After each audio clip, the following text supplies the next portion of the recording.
자, 안녕하세요. 지방선거를 이제 딱 이틀 남겨놓고 있습니다. 오늘은 양평 지역 선거 현장을 가장 가까이에서 취재하고 있는 경인투데이 뉴스 김지영 기자와 함께 양평 국민들이 궁금해하는 선거 쟁점들을 이야기해 보도록 하겠습니다. 자, 본격적으로 대담에 앞서 오늘 11시 무렵에 대전 하나 에어로스페이스에서 폭발 사고가 발생했습니다. 이 사고로 인해서 4분이 사망하고 2명이 부상을 당했다는 소식이 있었습니다. 아무튼 오늘 사고에서 사망한 분과 유족께 심심한 조의를 드립니다. 구독, 좋아요, 알람까지 부탁해요. 자, 그러면 시작하도록 하겠습니다. 지난 어떻게 요즘에 선거 변수가 좀 많이 생겼죠? 네, 네거티브 전이 네. 좀 과열되는 양상이죠. 네.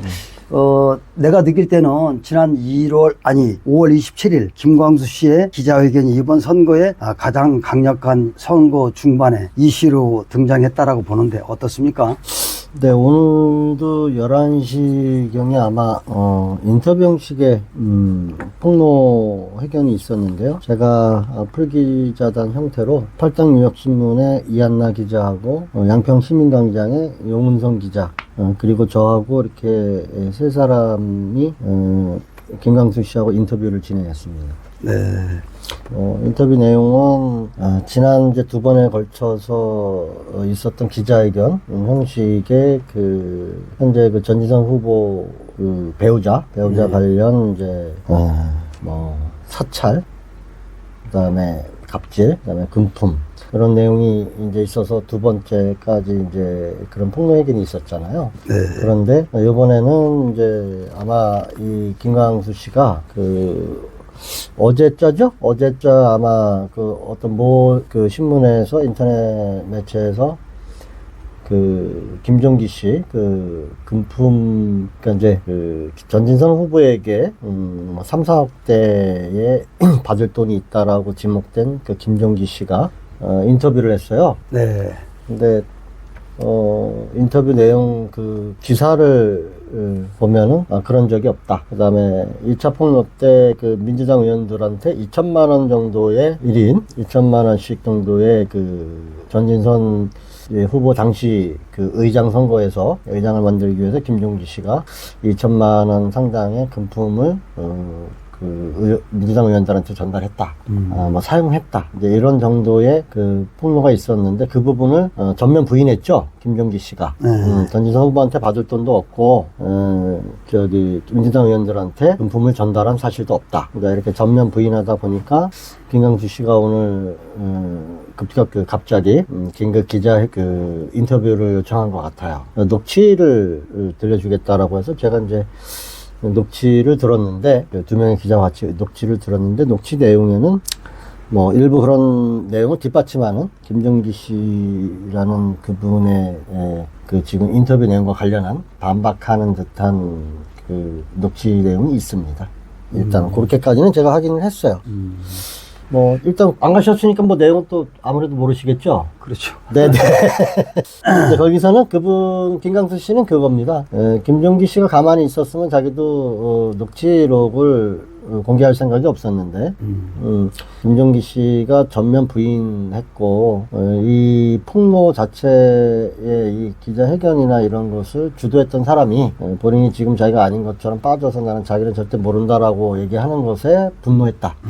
그래서 그걸 뒷받침할 만한 녹취록을 공개하겠다 해서 공개를 했는데, 김광수 씨하고 김종기 씨의 녹취록이에요. 근데 거기에 보면은, 김종기 씨가 김광수 씨하고 대화하는 과정에, 금액은 언급이 없고, 전지선 군수한테 받을 돈이 있으니 차용증이라도 받으려면은 나에겐 시간이 필요하다. 그러니까 그러니까 이제 아마 1차 폭로 때 얘기했던 10인 전지선 장기 군수님을 이제 적극 지지하고 도와줬던 10인이라는 이제 단체가 있나 보더라고요.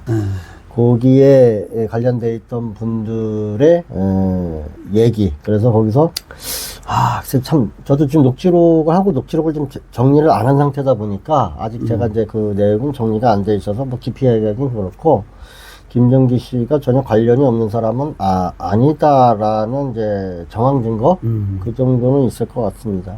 아마 사법기관에서 이제 고발이 돼 있어서 수사가 진행될 걸로 보이긴 하는데, 글쎄 모르겠습니다. 이제 뭐 진행상을 봐야 되겠죠. 선거에는 뭐 이 당락 여부에는 크게 변수로 작용하기는 어렵지 않나. 뭐 이제 이틀 남았고 그렇게 보고 있습니다. 네. 글쎄, 뭐, 김광수 씨 입장에서 두 번에 걸쳐서 공식 기자회견을 했죠. 네네. 그리고 또 이제 일부 언론사에서 또 별도로 인터뷰 진행해. 오늘 세 번째 이제 인터뷰 형식으로 진행한 거죠. 그 처음에 들을 때는 그 파급 효과가 상당히 큰 걸로 이렇게 생각이 됐었는데, 뭐 그런 뚜렷한 뭐 네. 증거나 그런 내용은 없었나 보죠. 네, 배우자 전인선 후보 배우자에 관련된 일이고, 전인선 후보와 직접적인 관련이 있는 내용은 없습니다. 그러다 보니까 이제 사실상의 트리거가 있는 건 아닙니다. 현재 내용으로 보면은 제가 판단했을 땐 그렇습니다. 뭐 이제 추미정이라는 그 전인선 군수 후보 배우자 그 추미정 씨하고 이제 제3자하고 통화하는 통화 내용 녹취록이 있었고, 그다음에 김광수 씨하고 김종기 씨라는 분의 녹취록이 있었고, 그다음에 또 다른 3자하고 통화하는 녹취록이 3개의 녹취록을 오늘 듣긴 했습니다. 아직 제가 정리를 안 해서. 네, 텍스트, 그러니까 녹취도 못하게 하고, 대신 받아 적는 것까지는 수용하겠다라고 해서, 그러면 이제 거기에 다른 인물들이 언급이 되다 보니까, 불필요하게 그 사람들이 언급되는 것은 좀, 피했으면 좋겠다라고 해서, 제보자 그쪽, 의견을 수렴해주는 차원에서 저희가 녹취 안 하고 텍스트로다만 적고, 또 그분이 원하는 그 이외에 추미정, 전인선 군수, 김종기, 그 다음에 김광수 씨, 요 사람을 제외한 나머지 사람들이 언급되는 부분은 불러 처리해달라. 그래서 하여튼 그렇게 되고, 제가 아직 정리는 못했습니다. 지금 뭐 급박하게 왔다 갔다 하다 보니까 내용을 그렇고, 뭐 선거의 변수가 없지는 않겠지만 얼마큼 있을지 당장에 과연 좌우될까. 이거 시골이다 보니까 이 SNS나 이 기자 내용들이 사실 바로바로 퍼져가진 않습니다. 시간이 걸리거든요. 그러다 보니까 아마 선거에서는 크게 영향은 없지 않을까. 저는 그렇게 생각하고 있습니다. 네. 네네. 자, 그럼 김광수 씨 기자회견은 이쯤에서 이제 정리를 하고요. 네네네. 다음 단계로 넘어가 보죠. 네. 지금 현재까지 이번 9회 지방선거에서 지난번 선거하고 필드에 뭐 밀착 취재를 많이 하셨을 텐데 어때요, 분위기가 좀? 지난번 선거하고 이번 선거하고. 지난번 선거는 사실 분위기가 없었죠. 바람이. 사실상 지난번은 여당이든 야당이든 무풍 상태에서 선거가 치러졌다고 보면은, 이번 선거에서는 명백하게 여당 훈풍이 부는 상태에서 치러진 선거인 건 맞습니다. 뭐 누구나 다 알겠지만. 그런데 분위기로 이제 취재를 하면서 현장 분위기, 또 집중 유세 때 이런 분위기들을 저희가 현장에서 취재를 하면서 느낀 것으로는, 처음에는 이 박은미 후보 측이 좀 치고 올라가는 듯한 모양새였어요. 그런 분위기였어요. 근데 캠페인 선거 중후반으로 갈수록 캠프 내용 때문에 그런지 몰라도 주춤하고 치고 나가지 못하는 분위기? 네, 새가 좀 꺾이는 듯한 분위기였었는데, 뭐 선거라는 건 결과를 모르는 거죠. 사실상 그렇죠. 이제 저희 같은 경우에도 그 선거에 깊이 들어가 있는 사람 중에 한 사람이거든요. 객관적으로 보려고 노력하지만 깊이 들어가 있기 때문에 목소리 큰 사람이나 이런 사람들의 얘기를 자꾸 듣게 되다 보면은 객관성이 흐려집니다. 그래서 최대한 먼 발치에서 보려고는 하는데, 그럼에도 불구하고 전체적인 분위기는 박은미 쪽이 조금 처지는 이 기세가 없고, 조금 최소한 정체적 흐름을 보이고 있고, 전인선 그 후보 측은 뭐 원래 있었던 보수세가 강한 지역이다 보니까, 네, 그냥 액면가 정도 내려가지도 않고 크게 올라가지도 않고 이 정도 선인 거예요. 두 분 다 공약이 비슷하잖아요. 그렇죠. 네. 뭐 큰 공약들은 사실 비슷하다 보니까 차별화가 좀 안 보인다. 그러다 보니 바람하고 지역의 그 보수세가 그 좀 크다는 이런 정도 그런 선거에서 선거가 진행되는 것 같습니다. 좀 아쉬운 부분이 있죠. 좀 정책적으로 이 명확한 이 일반 유권자가 봤을 때 정책적으로 좀 구분이 되고 어떤 게 좋을까 이렇게 고르는 그런 상태가 돼서 참 즐거웠을 텐데 그러게요. 좀 아쉽습니다. 네. 그러면 이번 선거를 바라보는 네. 양평 국민, 유권자들의 분위기랄까? 네네, 시각은 네네. 좀 어때요? 글쎄, 뭐, 비슷한 내용이긴 한데요. 이 데이터를 이제 계속 한 3번 정도 데이터가 나왔죠? 네. 네. 근데 그 데이터 중에 박은미 후보가 이긴 데이터가 있었나요? 제가 정확히 알진 않은데, 아마 박빙, 요 정도 나왔었던 거는 있었던 것 같아요. 한 번은 있었는데, 오차 범위 내에서 앞선 걸로 예, 조금. 지지율이 조금 앞서긴 했는데 이제 당선 가능성에서는 또 뒤졌던 네, 맞아요. 그런 상황이었었고 나머지 둘은 전진선 후보가 이제 어느 정도 상당 부분 앞서는 걸로 나왔고 당선 가능성은 점점 높아지는 걸로 나왔죠. 네. 그러니까 그 데이터에서 말해주듯이 기세를 치고 올라갔던 거를 그 기세를 이어갔어야 되는데 그 바람을 타고 가는데 중간에 이게 아마 바람을 못 타고 주춤하는 그런 양상입니다. 그렇다고 보면은 보수세가 강한 지역을 감안할 때는 전선 후보 측이 당선 가능성 높아 보입니다. 보이는 거는. 네. 그렇다 하더라도 선거는 뚜껑을 열어봐야죠. 또 앞으로 이틀이 있기 때문에 선거는 변수가 있으니까요. 그렇죠. 네네. 자료를 보니까 뭐 7대 지방선거, 8대 지방선거 자료를 이렇게 네. 다 발췌를 해 오셨는데 그러면 7대 8회 지방선거랑 또 비교해서 또 얘기를 좀 나눠보시죠. 네, 이게 뭐 통계잖아요. 네. 선거는 통계인데 이 통계를 무시하지 못합니다. 당연하죠. 네, 다른 어떤 지금처럼 이제 김강수 씨처럼 이런 변수가 상당한 트리거가 돼서 이 부분이 파급 효과가 크고 이렇게 파급력이 있는 상황 또 상대 후보 캠프에 따라서 어떻게 활용하는가에 따라서 이제 이 선거 구도가 바뀌기도 하지만 지금 현재 선거 구도에서 보면은 분명히 여당한테 유리한 이슈 그 유리한 이슈를 못 활용하고 있는 거는 이제 박은미 캠프 쪽이고요. 네. 예. 그래서 이 통계, 지난 7회, 8회, 요 통계를 기준으로 보면은, 통계에 의한 거죠? 통계에 의한 거를 보면은, 좀 유추해 볼 수도 있다. 왜? 이거는 사실 통계적 분석이고, 이게 맞다, 틀리다는 없습니다. 제가 주관적으로 보기에, 통계적으로 보면은, 이러지 않겠나 싶습니다라고 한번 얘기해 보는 건데, 궁금하시니까 한번 재미삼아 해보는 거죠, 뭐. 그렇죠. 뭐, 아유. 네. 그러니까 이제 정동균 군수가 처음으로 당선됐을 7대죠, 그때가. 7회 지방선거잖아요. 7회 지방선거 때는 유권자가 10만이 안 됐죠. 네, 9만 8천 정도 유권자였었고, 근데 거의 그때하고 지금하고 비하면은 투표하는 사람은 그때 10만이 안 됐는데도 6만이 넘었어요. 투표자 수는. 투표율이 좀 높았었나? 네네네. 아니, 뭐, 그렇진 않아요. 그렇진 않은데도, 특별히 뭐, 여기가 조금씩, 다른 31개 경기도 시군보다는 높은 곳이. 항상 높았어요, 양. 네네네네. 지난 8대에서는 사전투표는 1위 했으니까. 그래서 98,582명 유권자, 이게 7회예요. 6만 1,001명이 이제 투표를 해서 정동균 군수가 이제 그 37.18%로 당선됐어요. 네.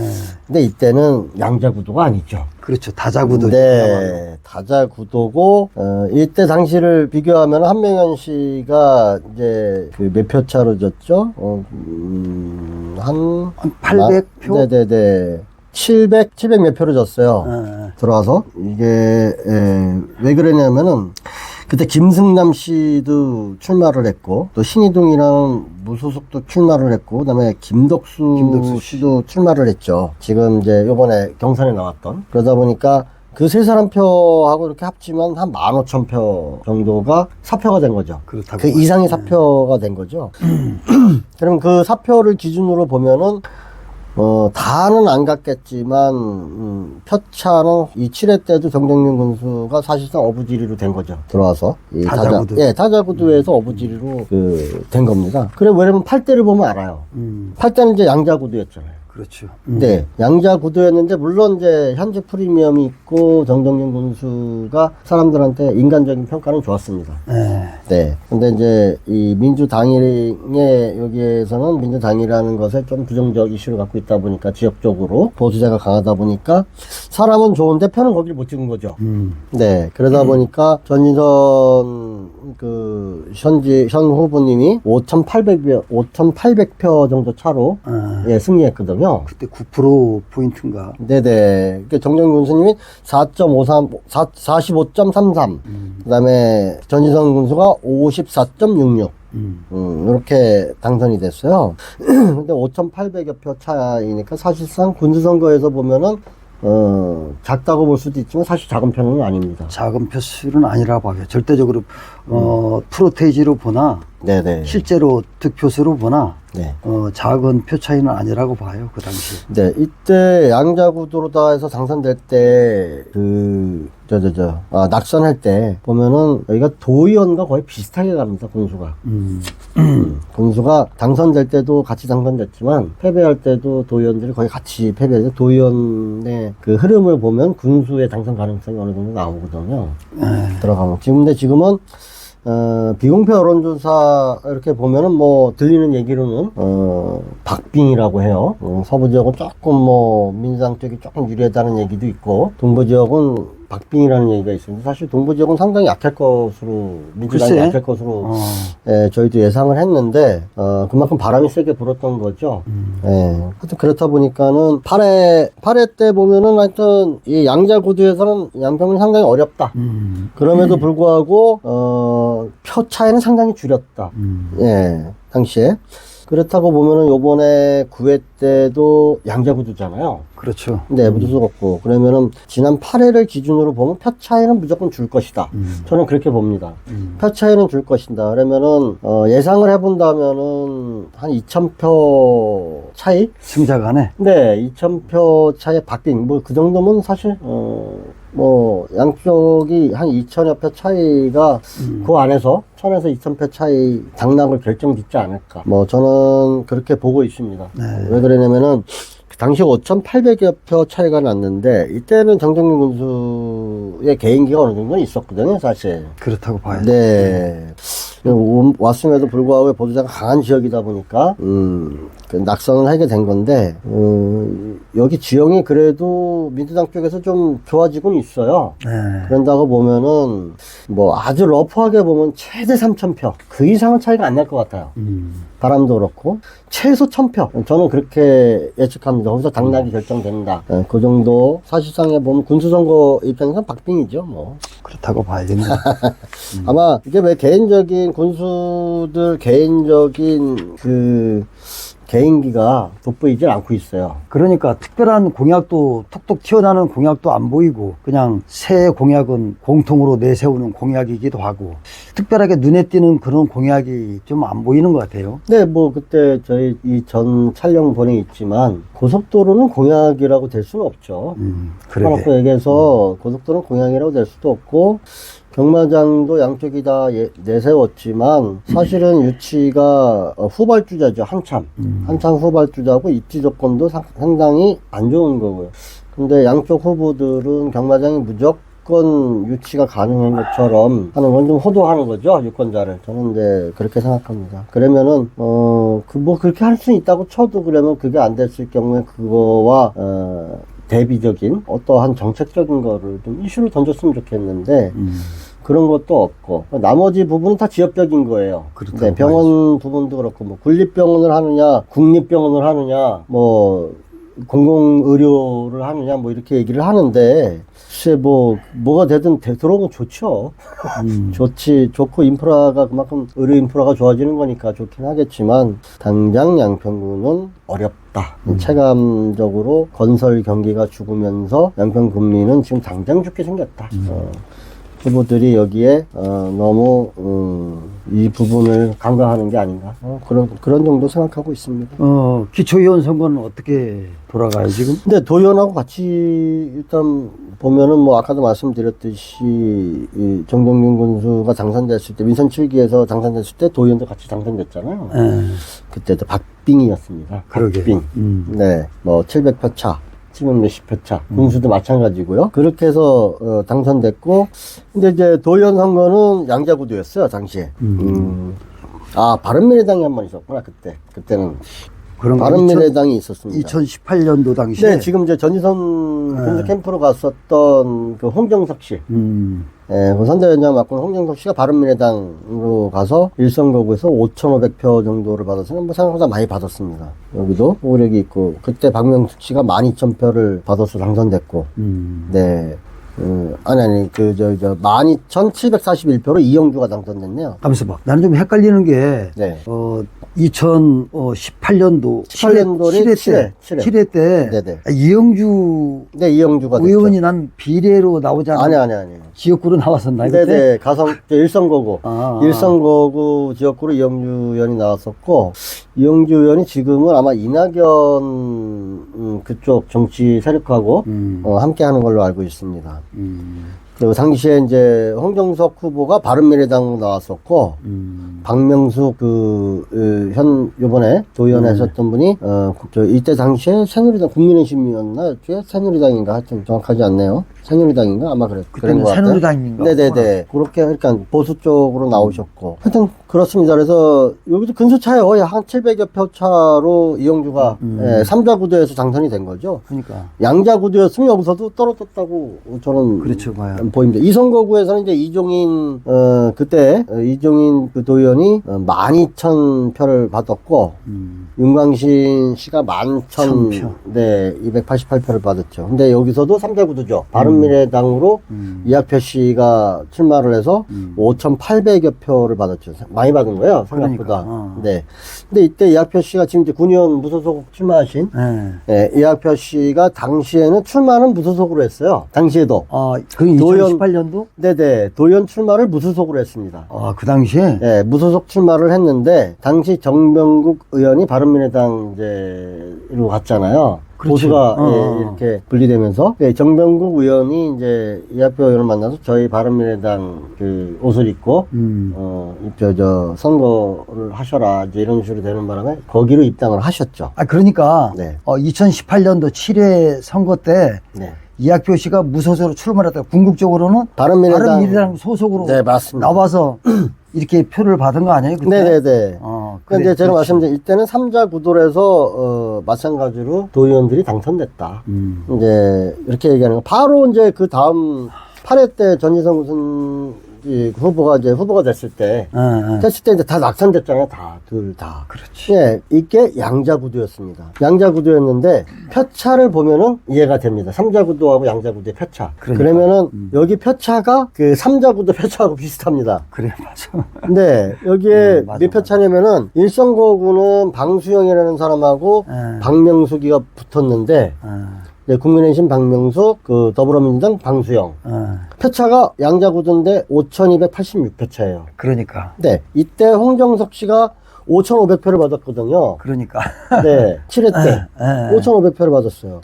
이 표차가 다 보수표였던 거죠. 그렇지. 그렇다고 네. 봐야지. 이 선거구도 마찬가지예요. 이학표 씨가 5,833표, 거진 6,000표를 받았잖아요. 근데 표차가 6,621표 차로 이종인 의원이 이혜원 의원한테 패했어요. 네. 그러니까 이 구도가 상당히 중요하죠. 그러게. 네, 민주당 입장에서는 구도가 상당히 중요합니다. 그리고 이번 선거에서도 양자 구도인데 바람이 좀 세긴 해요. 대통령 바람이. 대통령이 잘한다라고 해서 대통령 지지율 바람이 세다 보니까 여기에 이제 개인기죠. 여기에 개인기. 보수 쪽에서는 상당히 불리하죠. 대통령 바람, 정부 바람이 좀 세게 부니까. 불리하니까 그래도 동부지역 쪽은, 그러니까 이 선거구 쪽은 뭐 어렵지 않게 당선되리라고 예측을 했는데, 뭐 여론조사 비공표나 이런 거 이렇게 들리는 얘기를 보면은 꼭 그렇지도 않은 것 같아요. 박빙 열세 정도로 국민의힘이 아마 이혜원 의원이 박빙 열세 정도로 좀 앞서가고 있는 것 같아요. 민주당 쪽에 좀 열세고 국민의힘이 어느 정도는 박빙 앞서간다. 네네, 우세 이렇게 가는 것 같고. 그러니까 어찌 보면 양평만을 놓고 볼 때도 동부랑 서부랑 네. 보수냐 진보이냐 그 차지하는 비중이 상당히 차이가 난다라고 보는데 네. 오히려 동부권은 더 보수세가 강한 지역이라고 봐야잖아요. 네네. 그러니까 즉 2선거구를 볼 때 1선거구에 비해서 그럼에도 불구하고 이번에 2선거구에 나왔던 민주당의 김준함 후보가 상당히 선전을 하고 있다라고 봐야겠네 그러면. 그렇죠. 뭐 개인적으로는 뭐 누구나 다 열심히 하는 거죠. 네. 누구나 다 열심히 하겠지만 이거는 뭐 도의원들 개인기의 인물성보다 바람이 좀 더 많이 그 정부 바람이 대통령 바람이 좀 크게 부는 효과를 보고 있다. 뭐 이렇게 판단이 됩니다. 그다음에 일선거구는 지금 정인봉 후보하고 윤순옥 후보가 하고 있잖아요. 그렇죠. 양자 대결을 하고 있거든요. 여기도 하고 있는데 여기는 사실상 박빙이다. 뭐 어느 쪽 얘기를 들어보면 이제 뭐 민주당이 조금 우세다 이런 얘기도 나오고 합니다. 그리고 또 진보세가 조금 이 선거구보다는 1선거구가 약간 도심화되어 있기 때문에 그렇다고 봐야죠. 네, 도심화되어 있기 때문에 진보세가 조금 더 강하다라고 볼 수 있거든요. 네. 민주당 후보 입장에서는 유리하죠. 1선거구가 그래도 좀 해볼 만한 지역이다. 보수세 전체가 강하지만 이제 어떻게 보면 잘하다 보면은 하나하나씩 될 수도 있고 아주 박빙의 재밌는 양자 구도에서 재밌는 결과가 나올 것 같아요. 이번에. 그러게요. 진검승부네 그러고 보니까. 네, 표차가 딱 그렇잖아요. 표차가 3자 구도 표차예요. 지난 8회 때. 네, 그 3자 구도 때 제3자 다자 구조에서 제3자가 얻었던 표만큼 그 표 차이만큼 그 국민의힘 후보가 얻어서 당선됐거든요. 이 표차가. 그럼 이번에 양자 구도인데 이 표차를 과연 얼만큼 줄일 수 있느냐. 이제 왜냐면 여기에 반이 가면은 이쪽에는 그만큼 반이 빠질 테니까 여기를 얼마만큼 흡수했느냐에 따라서 당락이 결정되겠죠. 하여튼 요런 9년 한번 가볼까요? 그래요. 네. 9년도 7회 때 보면은 9년은 제로섬 게임입니다. 일단 9년은 가선거구 다득표 1, 2, 3. 그렇지. 네, 나선거구 다득표 1, 2, 3이잖아요. 정당하고 관계없이 가장 많은 표를 얻은 사람 순서대로 1, 2, 3. 예, 뭐 중대선거구 같아요.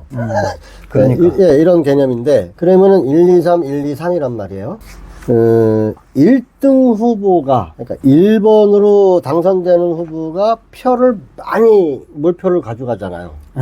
그러면은 2, 3번 후보의 이 당선 커트라인이 낮아집니다. 그러겠지, 당연히. 특히 3번. 네, 그래서 제로섬 게임이라는 거예요. 그러니까 1번 후보가 예를 들어서 10,000표 가져갔다. 10,000표나 10,000표 이상 가져갔다. 그러면은 예를 들어서 3등이 5,000표 정도를 받아야 3등으로 간신히 당선되는데 1등이 10,000표 이상을 가져가 버리면은 이게 내려갑니다. 그러면 일단 다자구도는 아니다 보니까 지금 무소속 이렇게 있고 다자구도는 아니다 보니까 가선거구는 그렇게 하다 보면은 4,500표 정도가 3등 정도 수준으로 볼 수도 있어요. 그러게. 네. 이게 근데 이제 가선거구하고 나선거구는 조금 틀립니다. 이번에는 가선거구에는 이제 그 조진숙이라는 분이 무소속으로 나왔고 그다음에 홍도찬이라는 분 두 분이 나왔거든요. 근데 이제 객관적으로 보면 이분도 인지도가 일단 딸립니다. 그렇지. 네, 죄송한 말씀이지만 이제 물론 투표는 결과를 알 수는 없죠. 근데 인지도 면에서는 뭐 명확하게 이분들이 인지도가 정당 후보들보다는 분명히 딸리는 건 사실이니까. 근데 이분들이 이제 얼마나 표를 가져가실지 모르겠지만 여기 다음은 얼마라도 표를 가져가신다라고 하면은 1등이 표를 많이 못 가져갈 경우. 그러니까 이번엔 좀 재밌는 게 이제 저희가 가선거구를 보면은 국민의힘은 오해자가 가번이잖아요. 그렇죠. 네, 여기에 권수현이라는 분이 민주당은 권수현이라는 분이 가번이고, 네, 이제 권수현 다음에 이제 나번이 더불어민주당의 최영보. 네. 그 다음에 국민의힘은 조근수. 네. 이렇게 있고, 가나번이 있고, 이제 무소속이 있단 말이에요. 사실 무소속 두 분을 빼버리고 나고 보면 여기서 가장 저희가 그 다득표 할 것으로 예상되는 사람이 조근수죠. 그렇다고 봐야죠. 그쵸? 인지도 면에서는. 네, 뭐 실제 결과와 상관없이 우리가 예측하기에는 조근수 씨가 다득표를 받을 것이다라고 저희 생각하고 있습니다.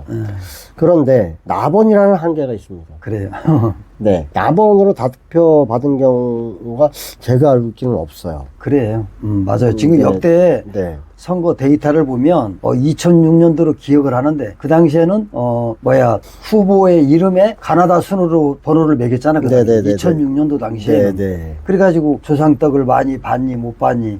그 당시에 그런 얘기들이 상당히 유행을 했었어요. 그 당시에는 2006년도 당시에. 그런데 그 뒤로는 그 관계없이 정책적이 됐던 전략적으로 됐던 간에 지구당에서 결정을 하는지 도당하고 협의해서 결정을 하든지 간에 하여간에 시스템에 의해서 이제 각 정당에서 이제 나번을 부여하거나 가번을 부여하거나 그렇잖아요. 네네. 그래서 예전 선거하고는 그런 부분들이 좀 차이점이 있지 않나 그런 생각이 좀 이번 9회 지방선거는 양 당이 나번을 당선시키려고 총력을 다하고 있어요. 그러니까요. 근데 지난 7회 때 정경준 군수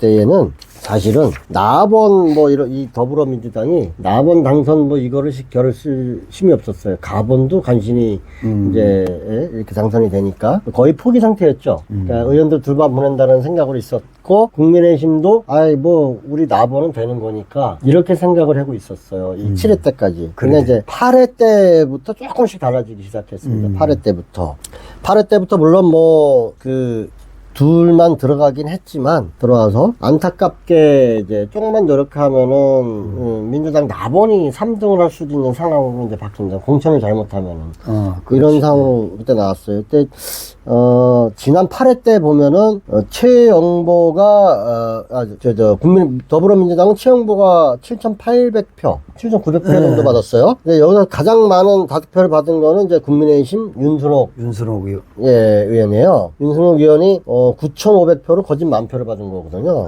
9,500표를 받았고 그 다음이 최영보가 7,800표로 2등이에요. 그럼 윤선홍은 국민의힘 가번이었고 최영보는 민주당 가번이었어요. 네. 황선호가 민주당 나번이었죠. 그렇죠. 국민의힘 나번. 근데 사실 이때 음주 사고가 났었죠. 그렇죠. 본 선거 이제 캠페인 시작하는 그 날인가 아마 근데 이게 뒤늦게 알려졌죠, 사실. 그렇다고 봐야죠. 네, 바로 알려졌어도 이게 금방 퍼지진 않으니까 그래도 음주운전이 바로 걸린 게 아마 그날 바로 알려져서 이렇게 됐으면 아마 당시 맹주철 씨가 4,100표를 얻었으니까 이렇게 해서 4등으로 떨어졌으니까 이렇게 됐으면은 올라갔을 수도 있죠. 왜냐면 이때는 또 김정화 정의당이 약 한 1,600표 정도를 받아서 사실상 이제 민주당 표를 좀 가져갔죠. 그렇다고 봐야죠. 네네, 우선 가져갔죠. 그러니까 맹주철 씨 입장에서는 조금 억울하죠. 요거 가져왔어도 당선권 전체를 다 가져오진 못할 테니까. 그런데 표로다가 단순 계산을 해보면은 황선호가 떨어지고 맹주철이 이기는 결과거든요. 김정화. 예. 이 부분도 후보들 간에는 좀 아쉬움이 있겠죠. 이때부터 긴장하기 시작했습니다. 국민의힘 나번이 이제 자동이 아니구나. 아마 국민의힘도 이 부분을 좀 한 것 같아요. 이때 나선거구에서는 이제 8회죠. 나선거구에서는 여현정 아주 유명하신 여현정 의원이 8,100표를 받았어요. 그 다음에 국민의힘 지민희 의원이 10,000표를 넘게 받았죠. 그래서 1등. 여현정 의원이 8,000표를 받아서 2등. 네. 그 다음에 송진욱 의원이 5,000표를 간신히 받았죠. 턱걸이. 네네. 여기는 이제 정동기 씨라고 무소속이 있었는데 크게 인지도가 없었던 분이에요. 근데 여기 송진욱이가 이제 그때 당시 이 의원이 전과 오범인가? 아마 이 얘기가 나중에 알려졌습니다. 그런 거예요? 사람들이 잘 모르고, 그러다 보니까 나중에 이제 주민들 사이에 입이 오르내렸는데, 그래도 지역 사람이라고 아마 뽑아주신 것 같아요. 찍어주신 것 같아요. 그러다 보니까는 이제 임정숙 씨가 그때 당시에 지금 자녀 논란이 있는 임정숙 씨가 4,400여 표 정도로 낙선했거든요. 4등. 네네. 4,400여 표 정도로 낙선했으니까 상당히 조금 억울할 수도 있죠. 왜 그러냐면은 지난 7회 때 보면은 전진선 지금 현재 군수 후보께서 당시 무소속으로 나오셨을 때 4,555표로 당선이 되셨거든요. 3등으로. 아, 그랬었나 그때? 네네. 2000 이때 그때가 18년인가? 네네. 이때 송효찬 의원이 11,000표 정도를 받았어요. 더불어민주당. 그 다음에 이혜원 지금 이제 도의원, 이선거구 도의원 후보가 7,342표로, 그러니까 이제 지역에서는 당보다도, 지역민, 토박이가 조금 유리하게 작용합니다. 용문 시내 이런 데는. 네. 당하고 상관없이 내가 제하고 개인적인 지역에, 학연 지연이 많은 작용을 합니다. 예. 그냥 보수세만 강하다라고 하면은 이혜원 의원이 당연히 많은 표를 받았을 때, 5표를 받았을 텐데, 이때 손효찬 의원이 11,000표 정도 받았어요. 1,930표니까 거진 11,000표 정도를 받은 거거든요. 용문에서 엄청난 표를 받은 거죠. 그렇죠. 네, 거짓 몰표를 받았다고 봐야 되죠. 그러다 보니까 이혜원 의원이 2등. 이렇게 당시 9년을 이렇게 됐고, 전진선 후보가 4,550표로 55표로 당선. 이때도 이제 다자구도였어요. 이종식 전 의장이 약 한 3,000표.